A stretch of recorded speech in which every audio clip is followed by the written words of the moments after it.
कहते हैं काशी समय से भी पुरानी है। जब दुनिया का कोई अस्तित्व नहीं था तब भी काशी थी, और जब सब कुछ खत्म हो जाएगा तब भी काशी ही बचेगी। लेकिन दोस्तों, क्या आप जानते हैं कि काशी की गलियों में कुछ ऐसे राज दफन हैं जिनका सामना अगर इंसान कर ले तो उसका दिमाग काम करना बंद कर देता है? आज की कहानी कोई सुनी सुनाई लोक कथा नहीं है। यह घटना है साल 2026 महाशिवरात्रि की है।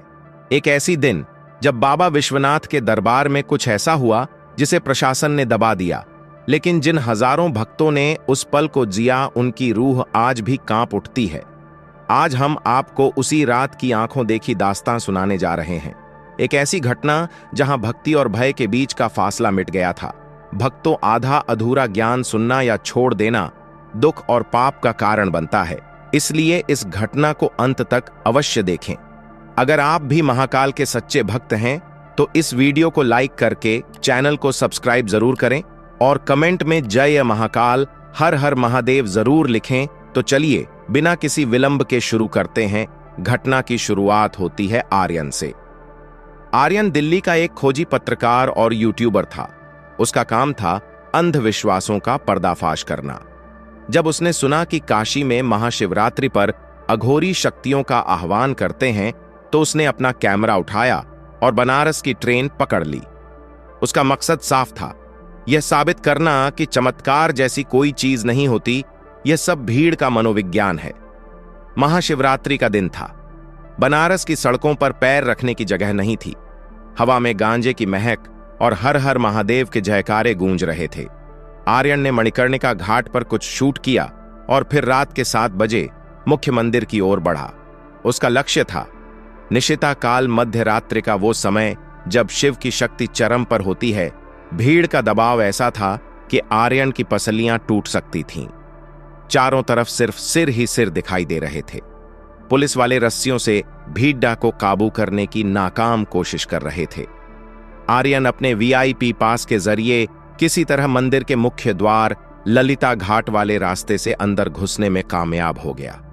लेकिन उसे नहीं पता था कि वह मंदिर में नहीं बल्कि एक अलग आयाम में कदम रखने जा रहा है।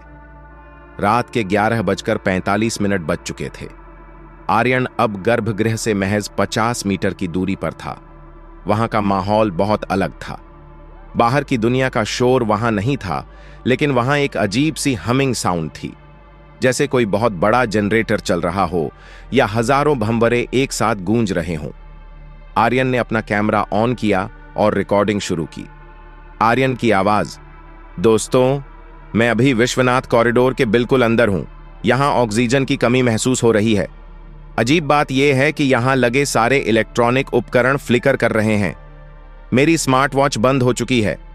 तभी एक अजीब घटना हुई। कतार में खड़ी एक बूढ़ी औरत जो शायद 80 साल की रही होगी, अचानक आर्यन की ओर मुड़ी। उसकी आंखों में पुतलियां नहीं थीं, वो पूरी सफेद थीं। उसने आर्यन का हाथ पकड़ा और भारी आवाज में बोली, वो आ रहे हैं, अपनी तीसरी आंख मत खोलना, जल जाओगे। आर्यन झटका खाकर पीछे हट गया। इससे पहले कि वो कुछ समझ पाता, भीड़ का एक रेला आया और वो बूढ़ी औरत कहीं गायब हो गई। आर्यन का दिल जोर जोर से धड़कने लगा। पसीना उसके माथे से टपक रहा था, लेकिन गर्मी की वजह से नहीं बल्कि एक अनजानी दहशत की वजह से। घड़ी में ठीक 12 बजे निशिता काल शुरू हुआ। पुजारियों ने गर्भगृह के अंदर महाआरती शुरू की। डमरू और शंखनाद की आवाज ने पूरे वातावरण को घेर लिया। भक्त बम बम भोले चिल्ला रहे थे। तभी अचानक सब कुछ थम गया। बिजली नहीं गई थी, लेकिन मंदिर परिसर के सारे बल्ब, सारी लाइटें एक साथ धीमी पड़ गईं। और फिर एक ऐसी रोशनी जो सूरज से भी ज्यादा तेज थी, लेकिन उसमें गर्माहट नहीं थी, वो सीधे शिवलिंग के ऊपर से प्रकट हुई। यह कोई लेजर शो नहीं था। यह रोशनी नीचे से ऊपर नहीं बल्कि ऊपर आकाश से नीचे की ओर एक स्तंभ की तरह गिर रही थी। उस पल जो हुआ, उसने वहां मौजूद 5000 लोगों के रोंगटे खड़े कर दिए। मंदिर के फर्श जो पत्थर के बने थे वो कांपने लगे। यह भूकंप नहीं था, यह एक वाइब्रेशन था। आर्यन ने महसूस किया कि उसके पैरों के नीचे का पत्थर गर्म नहीं बल्कि एकदम बर्फ जैसा ठंडा हो गया है। और फिर वो आवाज आई। यह आवाज कानों से नहीं सुनी गई, यह आवाज सीधे लोगों के दिमाग में गूंजी। ओम व आवाज इतनी गहरी थी कि वहां लगे स्टील के बैरिकेड्स भी थरथराने लगे। आर्यन का कैमरा अभी भी रिकॉर्डिंग कर रहा था, लेकिन स्क्रीन पर सिर्फ झिलमिलाहट आ रही थी। चमत्कार अभी खत्म नहीं हुआ था। अचानक मंदिर के फर्श पर कहीं से पानी रिसने लगा। देखते ही देखते वह पानी घुटनों तक आ गया। लोग चिल्लाने लगे, बाढ़ आ गई, गंगा जी मंदिर में आ गईं। लेकिन यह पानी साधारण नहीं था। यह पानी एकदम साफ नीले रंग का था और इसमें से मोगरे के फूलों की खुशबू आ रही थी। आर्यन पूरी तरह भीग चुका था। वह भागना चाहता था, लेकिन उसका शरीर जाम हो गया था। उसने देखा कि शिवलिंग के पास खाड़ीडिढे मुख्य पुजारी हवा में कुछ इंच ऊपर उठे हुए प्रतीत हो रहे थे और शिवलिंग का आकार बदल रहा था। वो पत्थर का शिवलिंग अब ऊर्जा का एक भंवर बन चुका था। उस भंवर में लोगों को अपने अपने कर्म दिखाई देने लगे। जी हां, यह सुनने में असंभव लगता है, लेकिन उस रात वहां मौजूद हर शख्स ने दावा किया कि उस रोशनी में उन्हें अपने जीवन की वो गलतियां दिखाई दीं जो वो सबसे छुपाते थे। किसी को अपना किया हुआ पाप दिखा, किसी को अपना भविष्य। भीड़ में चीख पुकार मच गई। यह भक्ति का आनंद नहीं था, यह रुद्र के असली रूप का खौफ था। वो ऊर्जा इतनी तीव्र थी कि लोगों के कपड़े पसीने से नहीं बल्कि डर से गीले हो चुके थे। कई लोग बेहोश होकर उस रहस्यमयी पानी में गिर पड़े। आर्यन ने अपनी आंखों पर हाथ रख लिया। उसे लगा उसका अंत समय आ गया है। उसे लगा कि उसका शरीर परमाणुओं में बिखर रहा है।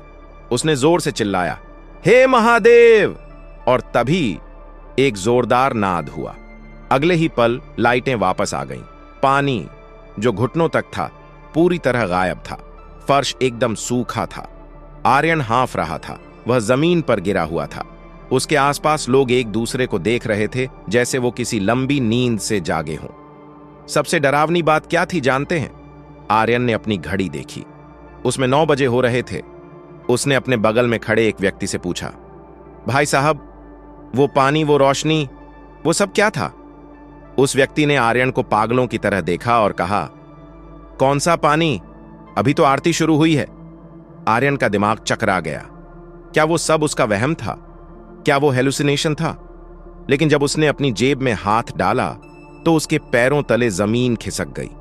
उसकी जेब में रखा रुमाल पूरी तरह गीला था और उससे वही मोगरे और चंदन की खुशबू आ रही थी जो उस रहस्यमयी पानी की थी।